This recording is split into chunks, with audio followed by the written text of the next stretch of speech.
దేవుని చేతిలో నువ్వు ఓడిపోనంత వరకు, నువ్వు ఆయన్ని గెలుస్తున్నంత వరకు నిజ జీవితంలో నువ్వు ఓడిపోతూ ఉంటావు. నిన్ను ఆయన గెలవాలి, నువ్వు దేవుని చేతిలో ఓడిపోవాలి, దేవుడు నిన్ను గెలుచుకోవాలి.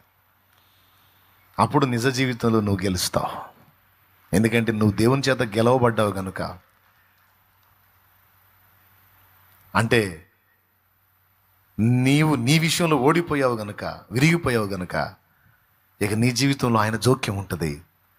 ఆయన జోక్యం ఎప్పుడైతే నీ లైఫ్లోకి వచ్చిద్దో అప్పుడు నీకు విజయం. తెలుసా నీకు?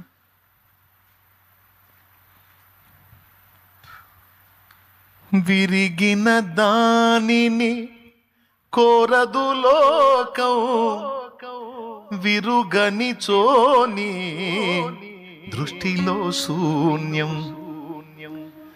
అలయాకోబును విరచిన దేవాలయాకోబును విరచిన దేవా, ఇశ్రాయేలుగా మార్చుము నన్నీ ధరలు, ఇశ్రాయేలుగా మార్చుము నన్నీ ధరలు.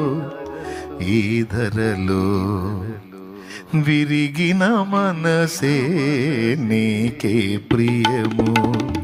యేసునాథా, ఉన్నతమైన స్థలములయందే నివసించువాడా, విరిగేనా మనసు వసింత రావా.